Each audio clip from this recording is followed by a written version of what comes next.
Thanks for watching County Report This Week. I'm Susan Kennedy. The Maryland General Assembly is officially underway, and this year and for the next 90 days, lawmakers will be busy reviewing more than 2,300 bills, including the state's budget. Though it's not expected to be a year for spending cuts or tax increases to balance the budget, there are other priorities that will most certainly dominate the discussion. Transportation will be a top priority for Montgomery County legislators during this year's session. With many projects delayed for years due to lack of funding, one thing that's certain to be on the table this year is the gas tax. We understand that anything else going forward, any of these other master plans that are directly related to expanding our tax base, et cetera, really depends on transportation. And so for us, this is it. And we understand that there needs to be some type of a solution, whether it's a gas tax, a sales tax. I think that the executive, the council, everybody is on the same page that a solution needs to be found and that the transportation trust fund needs to be replenished. The needs in Montgomery County have grown tremendously over the years as we've grown as the largest jurisdiction in the state of Maryland, but also one of the ones that has the most diversity. And with that comes needs. And our transportation needs are great. And we really need to have some sort of transportation revenue package to be able to deliver for our constituents, the majority of constituents within the state of Maryland. County government officials want the state to invest in Montgomery. As the state's key economic engine, council members say it's critical projects like the Purple Line and the Quarter Cities Transitway get moving. Failing to address the county's infrastructure challenges would be detrimental to both the county and state economy. For those folks that are investing in Montgomery County, that are bringing in the dollars, that are bringing that money, bringing those jobs, and then we're sending that tax revenue to Annapolis. If we're not successful, if we're not able to bring the jobs, if we're not able to bring the companies, bring the people into Montgomery County, they're not able to do any of the other things that they need to do within the state coffers. County leaders are also looking for capital investments in education, not only the public schools, but Montgomery College and the University of Maryland at Shady Grove.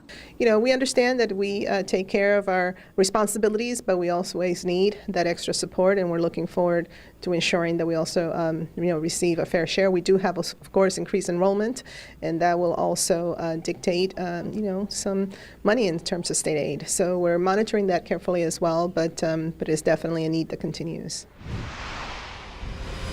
As of January 1st, same-sex marriage is legal in the state of Maryland. Although the Montgomery County Courthouse was closed on New Year's Day, it reopened on January 2nd with several same-sex weddings on the calendar. MyMC Media's Sonia Burke met some of these local couples who wasted no time getting to the altar and changing their status from single to married for the new year. Sonia? It's a historic day in Montgomery County, as you can tell from the supporters behind me, as the first same-sex marriages took place today here at the courthouse. Because we're going to the courthouse and we're gonna get married. The first same-sex couple to get married at the Montgomery County Courthouse has been together for over 13 years. We can love each other and be seen as a married couple. Yeah. The second couple met on Facebook and traveled to Montgomery County from Washington, D.C. for their wedding. Being able to marry someone I love, been loving, will always love, that's a great feeling. The first female couple to wed at the courthouse are Bethesda residents. They said their vows after lunch on January 2nd. I love and adore you. I know, me too.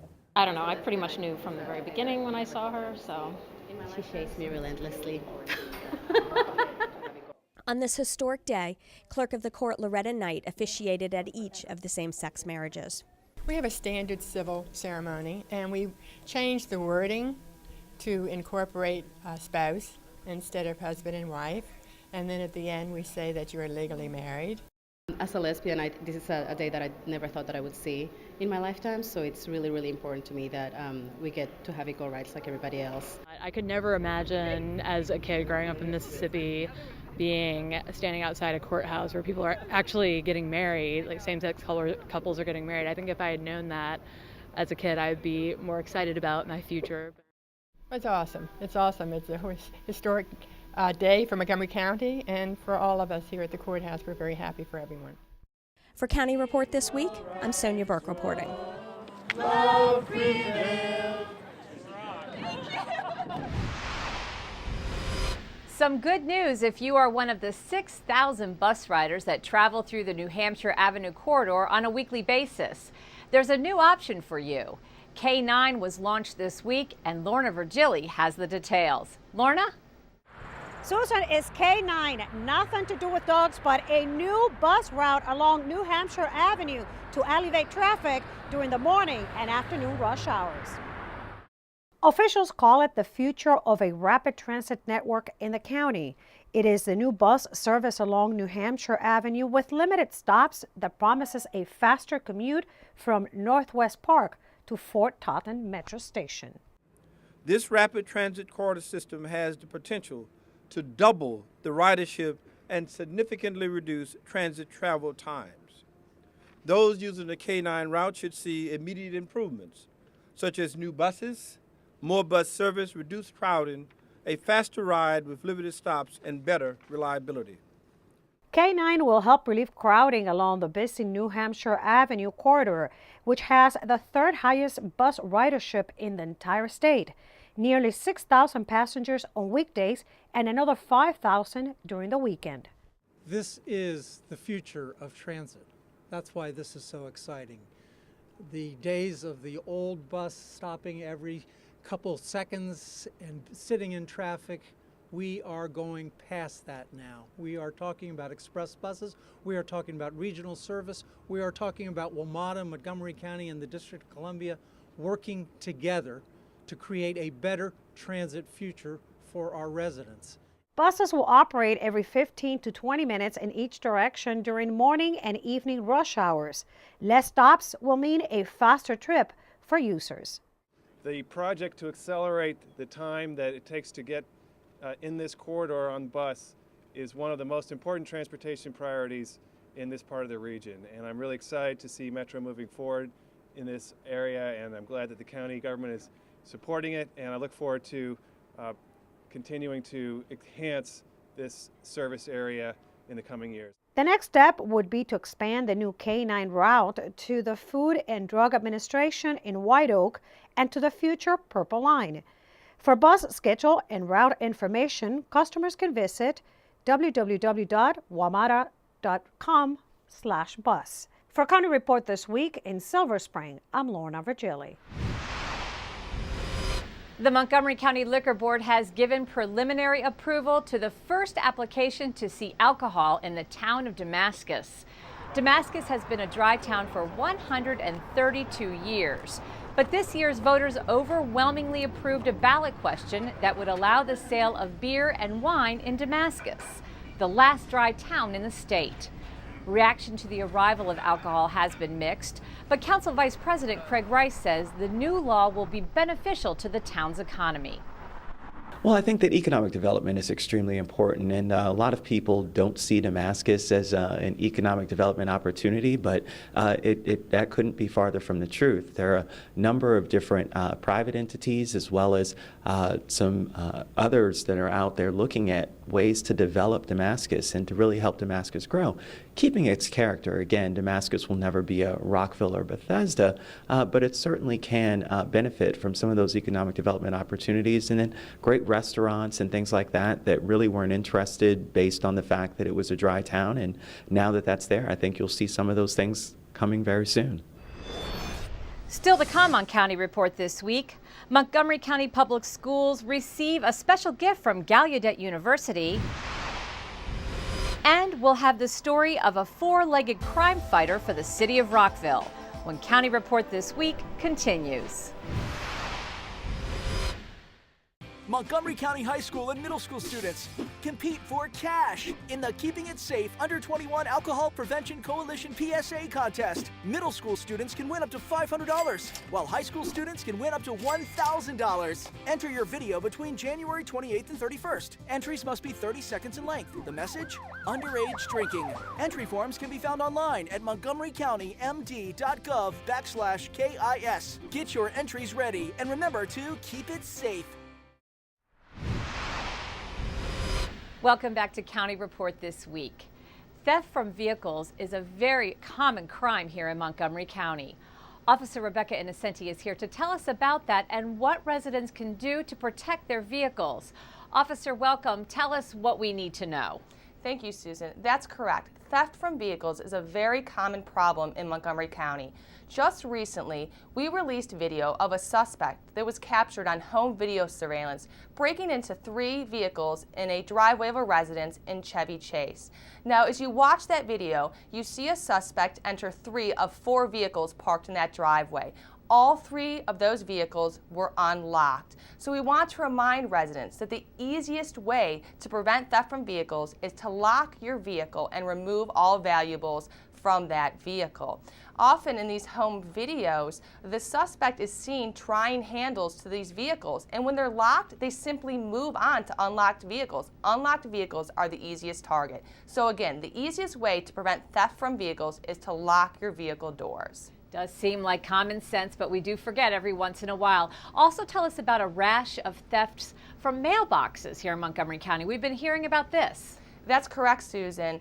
Since October, the Montgomery County Police Department and the U.S. Postal Inspection Service have been investigating 4 cases of mail theft in the county. But we do believe as we look over records and more reports, we will find more victims of mail theft. In these cases, a victim deposits a piece of mail in their mailbox, and a suspect comes by, takes that mail, and often that mail contains a check. That suspect will change that check, and attempt to deposit the check or successfully deposit it at a local bank. And the victim doesn't even realize they've been a victim of this crime until sometime later when they're looking at their banking activity or a banking statement. So first and foremost, we want people to look at their banking statement and be aware of any suspicious activity. Also, if they do see suspicious activity, to please report this mail theft to your police department. And finally, if you do have an important check, important mail, please drop it off at your local post office or a post office box to ensure that it gets to the destination safely. Good advice. Thanks so much, Officer Rebecca Innocenti, Montgomery County Police. County police have arrested a recipient of low-income housing subsidies of fraud. Bernadette Hall fraudulently misrepresented her income to the county's Housing Opportunities Commission. She altered 2 of her paychecks in 2012, making it appear she had a lower income, which resulted in her receiving more than $2,600 additional in rent subsidies. She has been charged with numerous offenses, including forgery and theft. Students at Earl B. Wood Middle School in Rockville recently received a very generous gift from Gallaudet University of Washington. Here with that story is MCPS TV. Students from Earl B. Wood Middle School and from the school's Deaf and Hard of Hearing program gathered Thursday, December 20th, to celebrate a donation of books from Gallaudet University. The university is one of the nation's premier post-secondary programs for the hearing impaired. The donation of information and knowledge is always great, so we are going to share the books with our students, our staff, and our parents. The school's media center received 25 different books on deaf education and the culture of deafness. Some people are very interested in sign language and deaf culture and all of that, and so when they read the books, they will understand more. I have always wanted to learn how to sign, but for me it's always been very hard to get my hands on the resources that I needed to sign. So I just really look forward to the day when some of my friends who are deaf will be able to walk up to me and we can just sign back and forth and have our own conversations. At the event, University President Dr. T. Allen Hurwitz shared knowledge about the history of deaf education and watched student presentations. He met Thomas Hopkins Gallaudet, who wanted Clark to help him open the first permanent school for the deaf in the United States. I'm in awe, actually, of their ability to express themselves. They were very articulate, and it shows that they've done their homework. But the most important thing is that they have passion about that topic.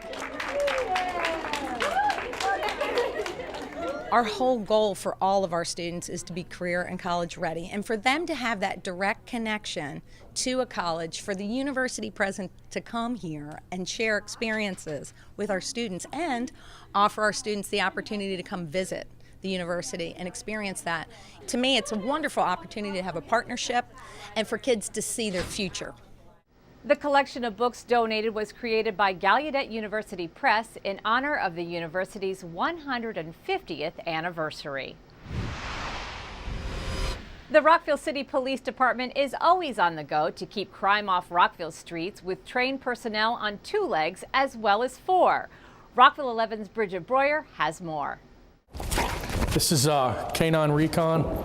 He's about 2.5 years old. He's what's called a sable German Shepherd. He's from Czech lines. Recon is the newest member of Rockville's K9 unit. Joining the ranks of K9 officers Boomer and Rocco, Recon is ready for duty. You can see he's just happy to be here. He's happy to be at work.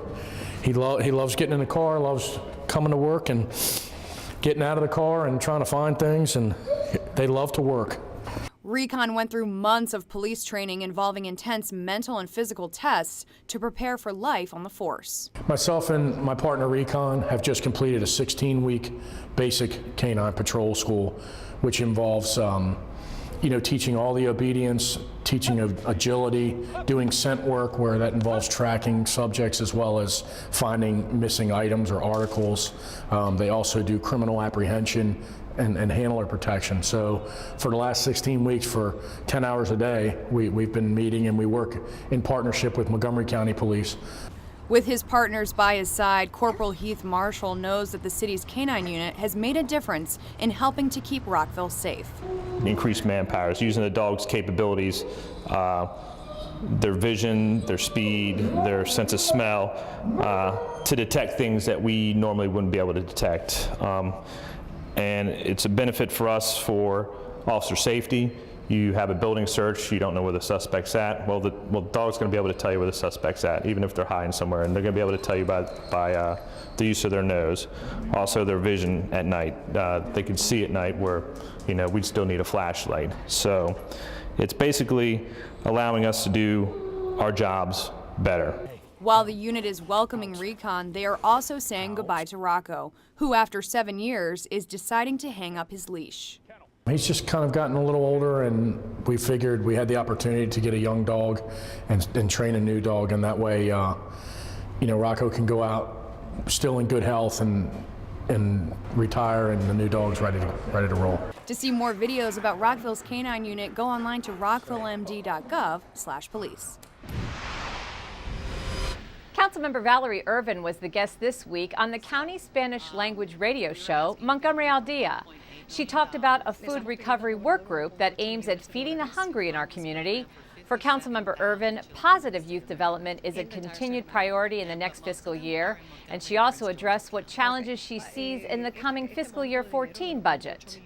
My proposals continue to be take care of the families who have been struggling the hardest during this economy, during this downturn. So we're going to continue to push for things that we pushed for last year, which are child care subsidies, monies for all kinds of things that families have been needing that they have not been receiving because the budget has been so terrible. You may view the entire bilingual show by visiting the county's website, montgomerycountymd.gov. Up next on County Report, some Montgomery College students get a glimpse of Muslim life in America. Stay with us.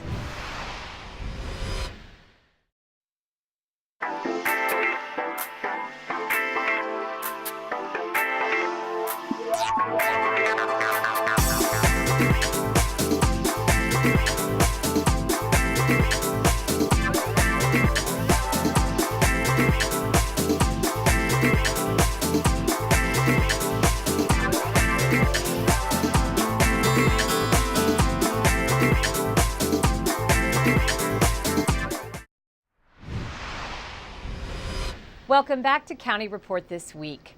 Montgomery County is gearing up for its annual day of service in honor of Dr. Martin Luther King Jr.'s birthday.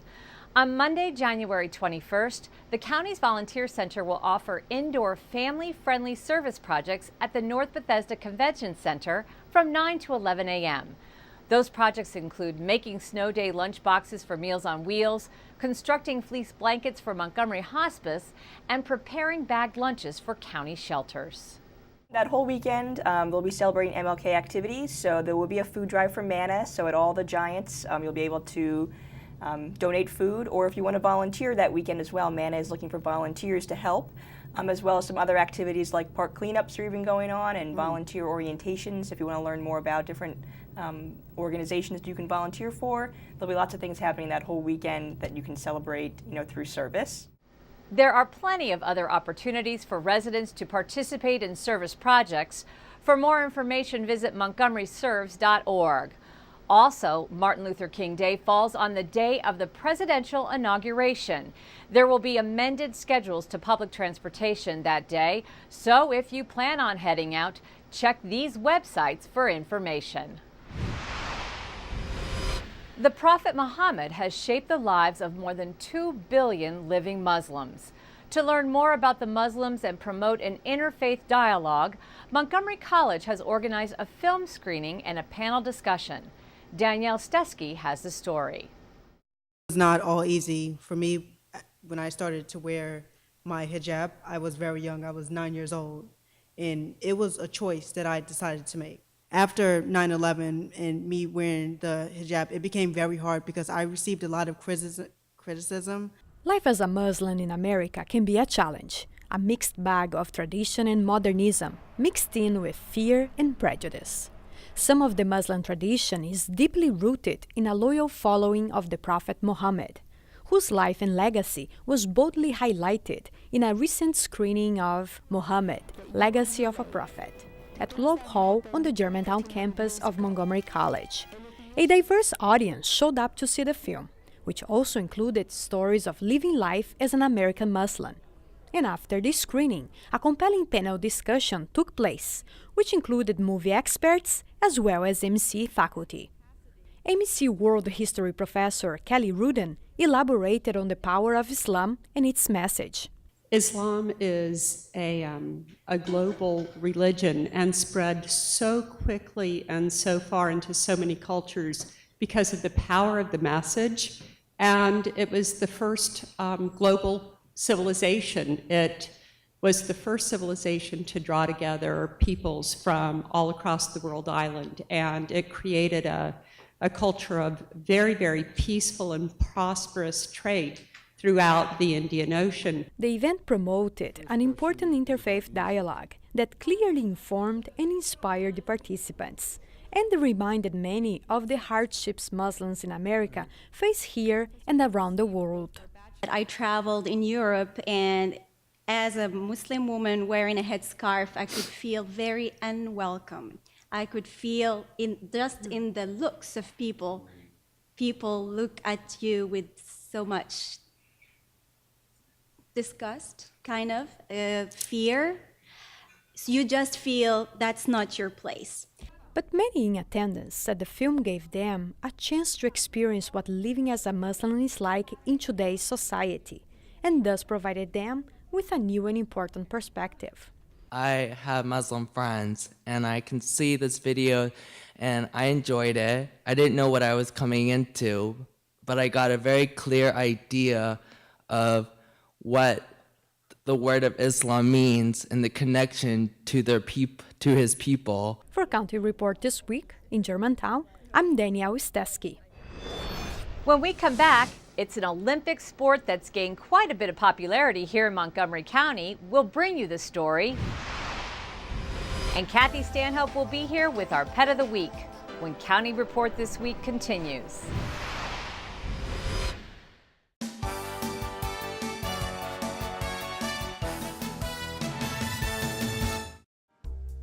The Maryland DREAM Act took effect last month.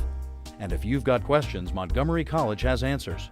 For information, links, and a video, visit our website at montgomerycollege.edu/MarylandDream. Register now for spring semester at Montgomery College. Choose courses from more than 130 majors and programs offered at our campus locations and online.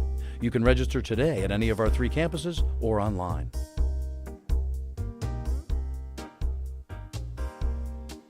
Montgomery College President Dr. Darian Pollard will be the featured speaker at the annual Martin Luther King Jr. celebration in Rockville. The event will be held on Monday, January 21st at Richard Montgomery High School. It's free and open to the public.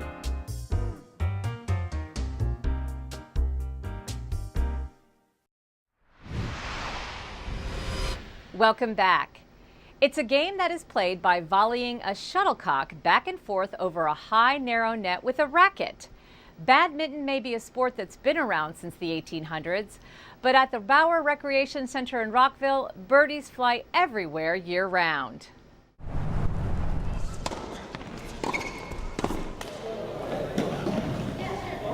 I was looking for a sport to play with my daughter, who was in elementary school.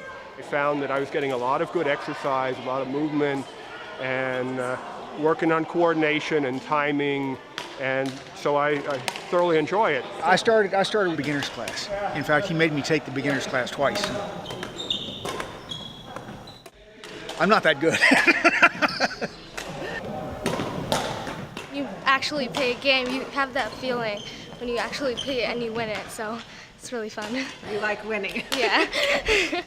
I like to play because it's actually fun than like other sports, because like let's say volleyball, you have to go like and then you go like and then you go like and then this is different, you go like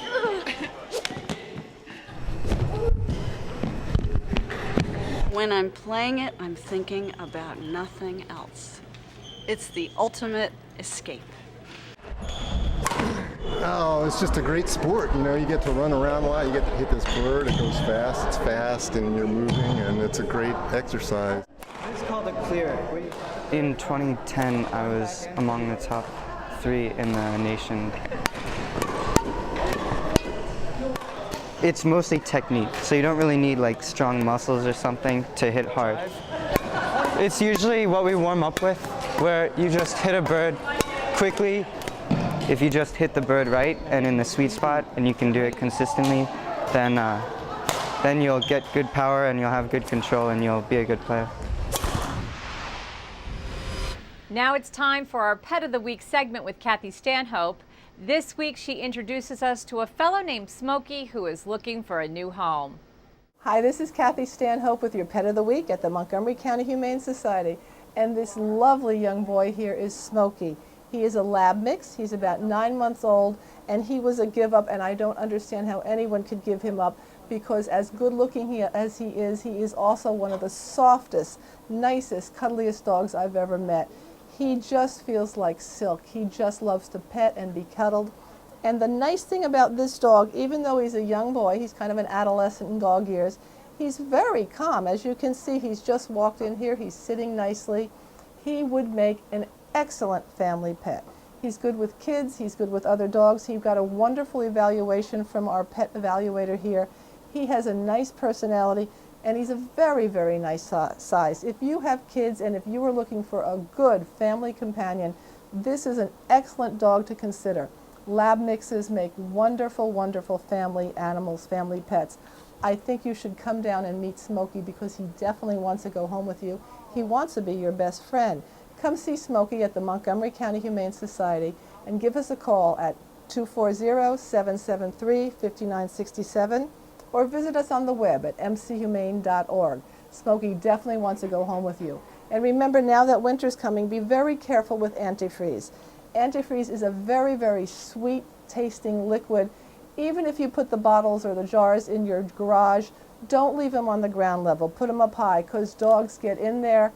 They can smell that antifreeze in there. They can chew holes in that plastic container. They lick up that antifreeze. It can be deadly to your pet. It's very, very dangerous. So remember, be really careful with the antifreeze this time of year. Right, Smokey? Well, that does it for this edition of County Report This Week. Be sure to tune in again next week for a look at what's going on inside Montgomery County. I'm Susan Kennedy. Have a great week.